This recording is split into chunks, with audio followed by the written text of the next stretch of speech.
Hello friend, welcome to my mini blog. আজকে আমি সকাল সকাল ঘুম থেকে উঠে বেরিয়ে পড়েছিলাম মাকে পুজো দেওয়ার উদ্দেশ্যে। অনেক দিন দিয়ে মন চাইছিল যে পুজো দিতে যাব, কিন্তু কাউকে না সঙ্গী পাচ্ছিলাম না যে একা যাব, তাই জন্য আর যাইনি। হঠাৎ যখন পিসি বললো যে ভাইয়ের মানসিকের পুজো দিতে যাবে, তাই আমি ভাবলাম যাই, আমিও চলে যাই। আমার তো ইচ্ছা করছিল অনেক দিন দিয়ে পুজো দেওয়ার। তোমরা যারা অনেক দিন দক্ষিণেশ্বরে আসনি তারা হয়তো এই পরমহংসদেব রামকৃষ্ণের পোর্ট্রেটটাকে নতুন দেখবে। আমি যখন 6 মাস আগে এসেছিলাম তখন দেখছিলাম যে এই বিল্ডিংয়ের কাজটা চলছিল।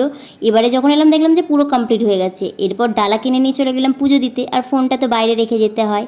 তারপর যেই পুজো দিয়ে বেরিয়েছি ভাবলাম একটু গঙ্গার ঘাটে বসবো, কিন্তু এদিকে এত ভিড় ছিল তাই আর বসা হলো না। তাই আমরা চলে গেছিলাম রামকৃষ্ণের এই ঘরটাতে। এখানে রামকৃষ্ণের মূর্তি ছিল, ওনার জীবনের যে বিভিন্ন অভিজ্ঞতা সেগুলোও এখানে লেখা ছিল।